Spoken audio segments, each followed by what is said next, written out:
Pertempuran Pasir Panjang yang berlangsung antara 13 dan 14 Februari 1942 sebahagian daripada serangan Empayar Jepun terhadap Singapura sewaktu Perang Dunia Kedua. Pertempuran Pasir Panjang merupakan pertempuran besar yang terakhir antara pasukan pertahanan British di bawah Lieutenant General Arthur Percival dan pasukan penyerang Jepun, Tentera Darat ke-25 yang diperintah Lieutenant General Tomoyuki Yamashita di Pulau Singapura. Di pihak pertahanan, pertempuran melibatkan ketumbukan Brigade Infanteri Pertama Malaya yang dipertanggungjawabkan mempertahankan sektor pertahanan barat daya dan selatan pesisiran pantai yang paling hampir bandar Singapura sendiri, sektor pertahanan yang digelar Singapore Fortress atau Kubu Singapura. Brigade Malaya merupakan lapisan pertahanan terakhir sebelum bandar dan pelabuhan Singapura dari arah barat. Pertempuran ini berjalan selama 48 jam dan menjulang nama Regimen Askar Melayu menjadikannya satu pasukan tentera yang disegani di kalangan pasukan tentera Commonwealth. Jeneral Percival menyerah kalah sehari selepas pertempuran Pasir Panjang. Pertempuran ini bermula pada hari Jumaat, 13 Februari 1942 apabila pasukan Regimen Askar Melayu yang ditugaskan untuk menghalang kemarahan pasukan elit tentera Imperial Jepun menuju kawasan Pasir Panjang di Singapura bertembung dengan pasukan penyerang. Pasukan Askar Melayu mengadakan pertahanan di satu rabung dipanggil dengan nama Rabung Pasir Panjang. Sebelum itu, seramai 13,000 orang tentera Jepun melakukan pendaratan amfibi di bahagian barat laut Singapura berdekatan Sarimbun dan mula bergerak ke arah selatan menuju Pasir Panjang. Mereka menawan lapangan terbang kecil RAF Tengah yang terletak di bahagian barat Pulau Singapura dalam pergerakan mereka ke selatan menuju bandar Singapura dan pelabuhannya. Tentera seramai 13,000 orang ini merupakan sebahagian kekuatan keseluruhan kekuatan tentera Jepun seramai 36,000 orang yang mengambil bahagian dalam serangan ke atas Singapura. Pada hari Selasa, 10 Februari 1942, askar-askar Jepun dapat melepasi barisan pertahanan di Jurong. Pertempuran kecil berlaku di kawasan yang dikawal oleh Kompani C Batalion Pertama Regimen Askar Melayu. Anggota-anggota Batalion Kedua Regimen Askar Melayu berundur dari garisan pertahanan di Sungai Jurong. Brigade ke-44 India juga terpaksa berundur sambil diserang askar Jepun. Pengunduran ini menyebabkan bahagian kanan garisan pertahanan Dua Melayu terdedah. Dua Melayu terpaksa berundur sama untuk mengekalkan keutuhan barisan pertahanan. Pada hari Rabu, 11 Februari 1942, askar Jepun dengan bantuan kereta kebal mara menggunakan Jalan Jurong, Jalan Ulu Pandan dan Jalan Reformatori.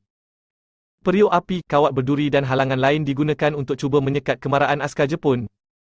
Kubu-kubu kecil yang dipertahankan oleh askar-askar juga tidak dapat menyekat kemarahan askar Jepun. Pada jam 8 malam, kedudukan askar Melayu di sebelah barat Jalan Reformatori dibedil dengan artileri Jepun. Unit askar Melayu yang mengawal kawasan Pasir Panjang juga mula menerima serangan tinjauan oleh unit-unit peninjau askar Jepun. Pada Khamis, 12 Februari 1942, Panglima Malaya Command, Lieutenant General Percival mengarahkan barisan pertahanan diketatkan dan meliputi empangan Pies dan empangan Makrichi. Pasukan Jepun memperbaharui serangan di merata-rata tempat di barisan hadapan dengan serangan kereta kebal dan berdilan artileri. Di sebelah barat, pasukan askar Melayu bersama-sama Batalion Kedua Regimen Loyal British dan Brigade ke-44 India menentang dan menghentikan kemarahan askar-askar Jepun. Pasukan askar Melayu yang menjadi sebahagian daripada formasi Brigade Infanteri Pertama Malaya ditugaskan bertahan di Pasir Panjang. Brigade ini diperintah Brigadier G.G.R. Williams.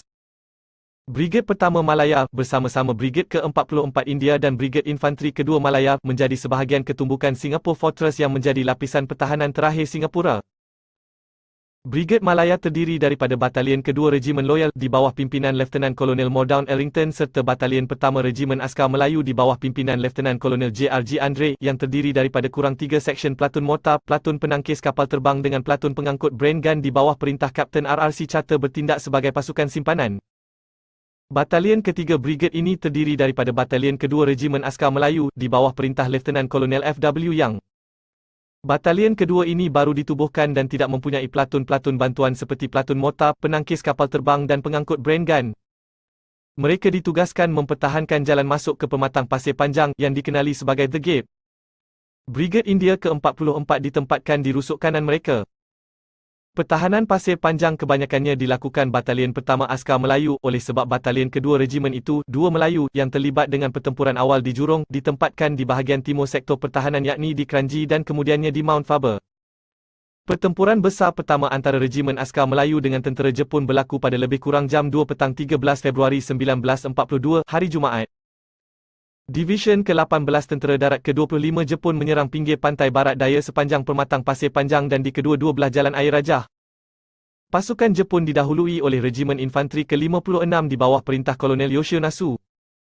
Regimen ini menyerang permatang itu di sebelah pagi dengan dibantu pasukan artileri. Satu daripada unit yang mempertahankan garisan pertahanan ialah Kompeni B, Batalion Pertama Regimen Askar Melayu.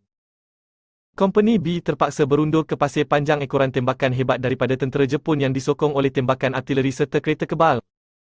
Namun, sebelum pengunduran dapat disempurnakan, pasukan Jepun berjaya menembusi kedudukan pertahanan Kompeni B. Berlaku pertarungan hebat dan anggota Kompeni B bertempur menggunakan bayonet terhadap tentera Jepun. Sebilangan daripada anggota Kompeni B-1 Melayu dapat menyelamatkan diri sementara ramai yang menjadi tawanan perang. Penerobosan ini memaksa Brigade Infanteri ke-44 India dan Brigade Infanteri Pertama Malaya berundur ke garisan pertahanan di Mount Echo di Buena Vista di pinggir pantai selatan Pulau Singapura. Pada hari Sabtu 14 Februari pasukan Jepun sekali lagi membuat serangan hebat ke atas kedudukan Askar Melayu. Kali ini serangan ke atas kedudukan yang dipertahankan oleh Askar Melayu dimulakan pada jam 8.30 pagi dan serangan Jepun sekali lagi dibantu oleh serangan mortar dan berdilan artileri. Tetapi serangan ini dan beberapa serangan selepasnya berjaya dipatahkan Askar Melayu. Pertarungan jarak dekat termasuk pergelutan menggunakan bayonet berlaku di merata kedudukan yang dipertahankan oleh Askar Melayu. Satu serangan hebat dengan sokongan kereta kebal dibuat ke atas kedudukan Askar Melayu dan kali ini pasukan Jepun berjaya menembusi barisan pertahanan di sebelah kiri, memaksa pengunduran askar-askar yang bertahan di sana. Mereka berundur ke garisan pertahanan lain di persimpangan Jalan Air Rajah dan Jalan Depuh melalui kilang batu bata dan parit besar ke Bukit Cermin.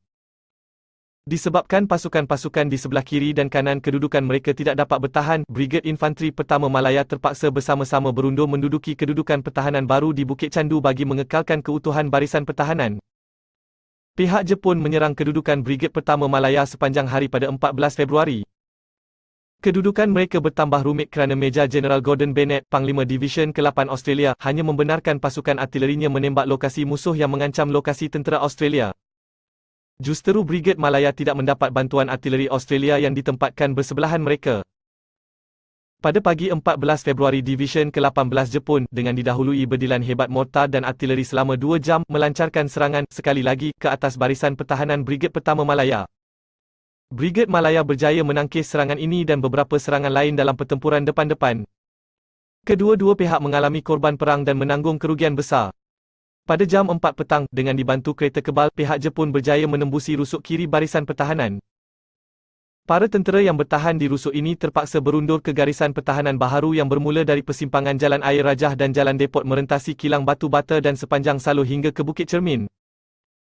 Oleh sebab unit di kedua-dua rusuk tidak dapat mempertahankan kedudukan masing-masing, Brigade Pertama Malaya telah awal lagi mula berundur pada jam 2.30 petang. Pada ketika inilah Kompeni C Batalion Pertama Regimen Askar Melayu diarah bergerak ke barisan pertahanan baharu di Bukit Candu. Bukit Candu mengambil sempena nama kilang pemprosesan candu yang terletak di kaki bukit. Bukit Candu menjadi lokasi pertahanan penting kerana dua sebab, ia terletak di tanah tinggi di utara pulau dan penawan kawasan ini oleh pihak Jepun akan membuka jalan kepada mereka untuk mara ke kawasan Alexandria di mana terletaknya depot peluru, hospital tentera Alexandra dan kawasan-kawasan penting lain. Bukit Candu juga merupakan tempat pertahanan terakhir Kompeni C Regimen Askar Melayu. Kedudukan Kompeni C dipisahkan daripada lokasi Kompeni D-1 Melayu oleh sebuah terusan yang menyalur ke arah depot minyak Normanton. Semasa pertempuran, minyak terbakar di dalam terusan dan kebakaran minyak ini menyekat perunduran Kompeni C yang diperintah Kapten H.H. Rich ke arah selatan, yakni menuju arah lokasi Kompeni D. Pada sebelah petang tentera Jepun meneruskan serangan terhadap Bukit Candu dengan menyamar sebagai tentera Regimen Punjab. Anggota Kompeni C dapat meneka penyamaran ini kerana tentera British lazimnya bergerak dalam 3 barisan dan bukan 4 seperti dilakukan Jepun yang sedang menyamar. Kompeni C melepaskan tembakan apabila penyamar sampai di lokasi mereka dan berjaya membunuh atau mencederakan beberapa orang penyamar. Sementara itu Kompeni D-1 Melayu menduduki kawasan di rusuk kanan batalion berdekatan kilang batu bata Alexandra. Pada awal senja sebarisan infanteri Jepun juga bergerak di atas jalan menuju Alexandra. Mereka diserang hendap Kompeni D dan juga unit lain dan mengalami kerugian teruk. Lebih kurang 100 mayat dijumpai selepas serang hendap tersebut. Tidak lama kemudian tentera Jepun melancarkan serangan hebat terhadap kedudukan 1 Melayu. Serangan hebat ini berjaya mengatasi pertahanan askar Melayu dan barisan pertahanan di sektor Pasir Panjang berjaya ditembusi pihak Jepun. Regimen Askar Melayu meneruskan pertempuran walaupun kekurangan peluru dan bekalan. Sekali lagi serangan ini menyaksikan pertempuran secara berdepan dengan bayonet. Lieutenant Adnan Saidi, mengambil alih pemerintahan Kompeni C selepas kematian Kapten Reich, mengalami kecederaan teruk tetapi enggan menyerah kalah dan mengarahkan anggotanya meneruskan perjuangan. Akhirnya pasir panjang jatuh ke tangan Jepun. Lieutenant Adnan Saidi ditawan, namun tentera Jepun tidak melayannya sebagai tawanan perang. Beliau dipukul dan diikat di sebatang pokok lalu ditikam berkali-kali dengan bayonet. Memetik laporan Dole Ramli dan Lieutenant D.H. Weber, sejarawan Alan Warren melaporkan bahawa mayat Lieutenant Adnan Saidi kemudiannya digantung, kepala ke bawah, pada sebuah pokok bagi meraihkan kejayaan tentera Jepun ke atas barisan pertahanan Bukit Candu. Regimen Askar Melayu mengalami korban nyawa seramai 159 anggota, termasuk 7 orang pegawai Melayu dan 6 orang pegawai British sepanjang kempen Tanah Melayu dan Singapura. Tidak dapat dipastikan berapa orang mengalami kecederaan. Kebanyakan kematian dan kecederaan dialami regimen tersebut antara 12 hingga 14 Februari 1942.